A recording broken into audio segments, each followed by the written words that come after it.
Hello friend, welcome to my YouTube channel. चलिए देखते हैं मार्केट कल कौन सी साइड में मोमेंटम कर सकता है और कौन सा पॉइंट पे और ट्रेड को प्लान कर सकते हैं।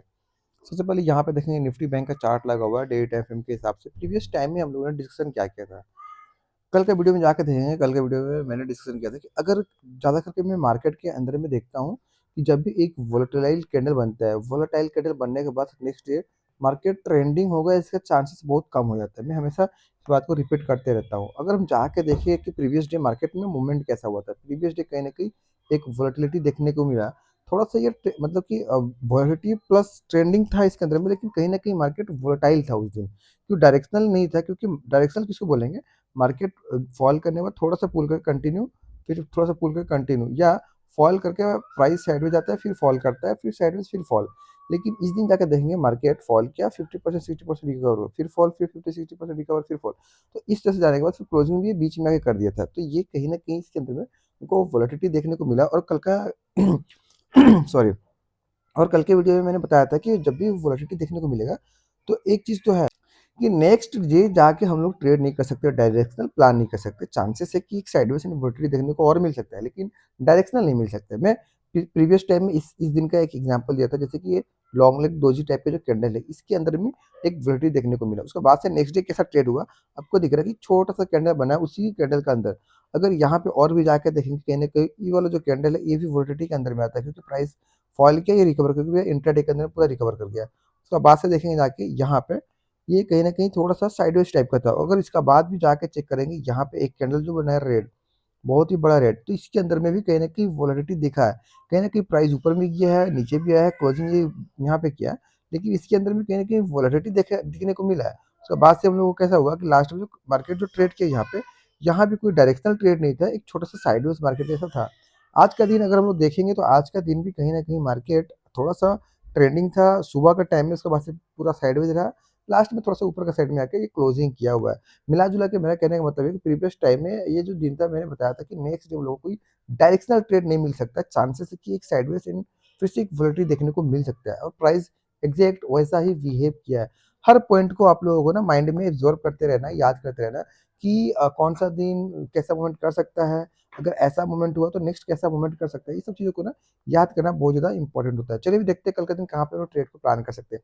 अगर डेली टाइम फ्रेम पे ये जो कैंडल बना हुआ है, इस कैंडल को हम देखें, कहीं न कहीं मेरे को दिख रहा है कि इस कैंडल के अंदर में इस पॉइंट से सेलिंग तो आ रहा है। अगर ऊपर के पॉइंट से देखेंगे, यहाँ से कहीं न कहीं सेलिंग तो आ रहा है। लेकिन एंड में क्लोजिंग के टाइम में क्या हो रहा है कि क्लोजिंग ऊपर में आके कर दे रहा है कहीं न कहीं। ऊपर में आने का मतलब ये है कि यहाँ पे कहीं न कहीं बायर प्राइस को ऊपर के साइड में ले जाके क्लोज़ करा दे रहे हैं। यहाँ भी बायर लास्ट में आए और प्राइस ऊपर के साइड में क्लोज़ कराया है। तो यहाँ पे मेरे को क्लियर दिख रहा है कि सेलिंग होने चाह रहा है, लेकिन बायर इसको कंट्रोल कर रहे हैं। और प्रीवियस टाइम में जाकर ट्रेंड देखेंगे, कहीं न कहीं अप ट्रेंड था, इसके बायर प्राइस को ऊपर के साइड में लेकर आए हैं। तो ये कहीं न कहीं जो ट्रेंड छोटा सा जो ट्रेंड दिख रहा है, इसी ट्रेंड का फेवर में मार्केट मूव कर रहा है, अगर डिटेल से हम समझे तो।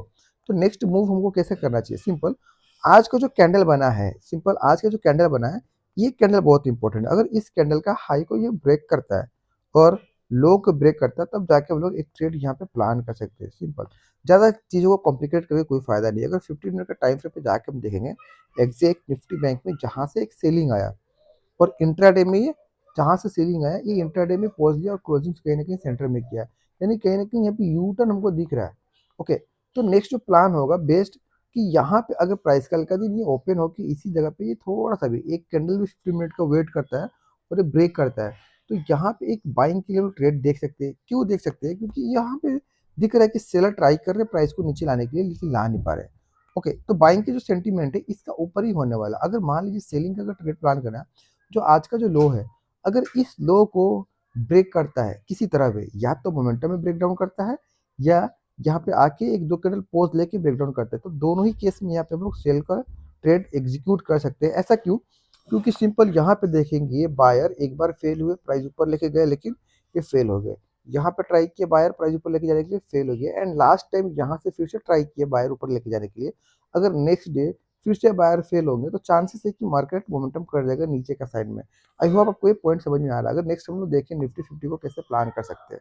अगर निफ्टी 50 को देखें, निफ्टी 50 कहीं न कहीं ये थोड़ा-सा बेयरिश क्लोज़ किया है मुकाबले निफ्टी बैंक के। अगर थोड़ा-सा जाके देखेंगे वीडियो को रिवर्स करके, निफ्टी बैंक अगर देखेंगे ध्यान से, जहाँ से ये ओपन हुआ था, यही 2 कैंडल के बाद से साइडवेज रहने के बाद ये वापस से जाके क्लोजिंग सेंटर में कहीं किया है, सेंटर में आके कहीं ना कहीं क्लोज किया निफ्टी बैंक। लेकिन उसके मुकाबले में अगर निफ्टी 50 को देखें, ये थोड़ा सा बेरिश क्लोज किया है। और कल का अगर देखेंगे, सेम कल का दिन मैंने बताया था कि डेली टाइम पे जाके चेक करेंगे निफ्टी 50 को, ये थोड़ा सा वोलेटिलिटी रहा इस दिन। ओके, यहाँ पे निफ्टी 50 का अगर इंडेक्स के चार्ट को देखेंगे डेली टाइम फ्रेम पे, तो कल कहीं ना कहीं एक वोलेटिलिटी वाला कैंडल बनाया था, जिसकी वजह से मैं इंटरेस्टेड नहीं था इसके अंदर में और ट्रेड करने के लिए नेक्स्ट डे। तो अगर आज का दिन देखेंगे कि ये कैसा मोमेंट किया, अगर मान लीजिए अगर मैं ट्रेड भी करता, अगर मैंने आज ट्रेड नहीं किया, एग्जाम्पल काश में अगर ये ट्रेड करता, तो मेरा ट्रेड एग्जीक्यूशन के बाद कितना मोमेंट होता। अगर हम ध्यान से देखें कि पहले एंट्री कहाँ होता, पहला एंट्री हमेशा याद रखो कहीं ना कहीं प्राइस इस स्विंग का नीचे ही होता। ओके, इस स्विंग का नीचे होता है। उसके बाद से अगर देखेंगे 23,444, 23,444 के नीचे जो लास्ट लो लगा है प्राइस है 23,335 के अराउंड आसपास में लगा हुआ है। कहीं ना कहीं 90 पॉइंट या 95 पॉइंट दिख रहा है कि एक फॉल हुआ। क्या ये फॉल उसके बाद से कंटिन्यू नहीं, एक कैंडल के बाद से जैसे एंट्री लिया प्राइस ऊपर की साइड मूवमेंट किया, फिर एक कैंडल बनाने के बाद सारा दिन साइडवेज चला गया, कोई डायरेक्शनल नहीं था। डायरेक्शनल रहता तो मैं जरूर ट्रेड करता।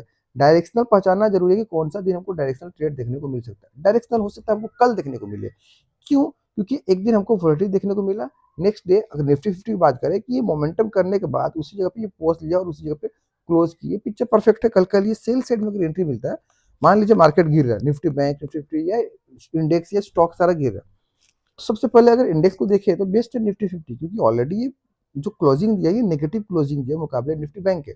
तो ये हो सकता है एक मोमेंटम को देखने को मिले सेल साइड में। लेकिन अगर कंटिन्यू देखें यहाँ से 4 दिन बैक टू बैक एक रेड कैंडल बन रहा है, तो प्रोबेबिलिटी इज वेरी हाई कि यहाँ पे एक दिन पोज ले सकते हैं, या यहाँ पे एक डोजी कैंडल देखने को मिलेगा, पूरा कुछ फ्लैट डोजी।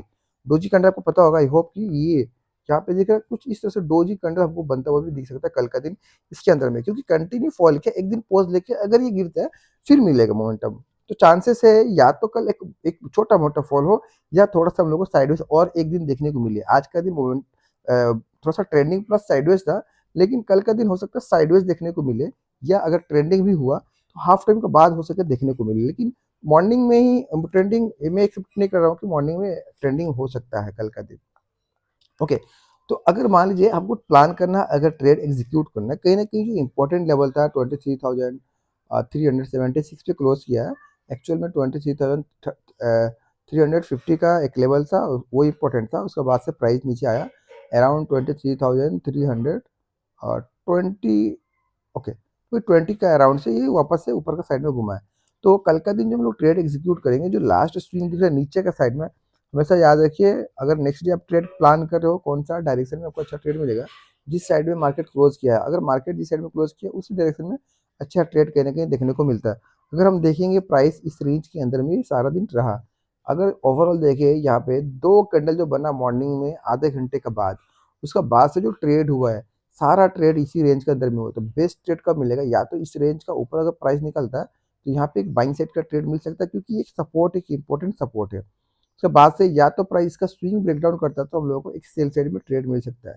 अगर इस प्राइस इसी रेंज के अंदर में ट्रेड करता है तो बेस्ट है कि अगर आधा एक घंटा इस रेंज में ट्रेड करता है मॉर्निंग आवर में, बेस्ट है। उसके बाद से अगर ये ब्रेकआउट करता है ऊपर के साइड में या ब्रेकडाउन करता है नीचे के साइड में, जिस फेवर में ये मूवमेंट करेगा उस फेवर में ट्रेड प्लान कर सकते हैं, नो डाउट एक मोमेंटम देखने को मिल सकता है। अगर ये नीचे का साइड में ब्रेकडाउन करता है वेट करके, तो हमको अच्छा मोमेंटम देखने को मिलेगा। अगर ये वेट करके ऊपर का साइड में ब्रेकडाउन करता है, तभी भी एक अच्छा मोमेंटम मिलेगा। लेकिन ऊपर का सेट में अगर ब्रेकडाउन करता है तो हम लोग क्वांटिटी को थोड़ा सा कम करके प्लान करेंगे, क्योंकि ये थोड़ा सा ओवरऑल में मतलब कि थोड़ा सा बेरिश था, एक मोमेंटम मिल सकता है, लेकिन थोड़ा सा क्वांटिटी कम करके रखेंगे। आई होप आपको ये एनालिसिस समझ में आया। अगर वीडियो को समझ में आ रहा है, प्लीज़ वीडियो को लाइक एंड सब्सक्राइब करना ना भूलें। मिलते हैं नेक्स्ट वीडियो में, तब तक के लिए bye bye, thank you everyone.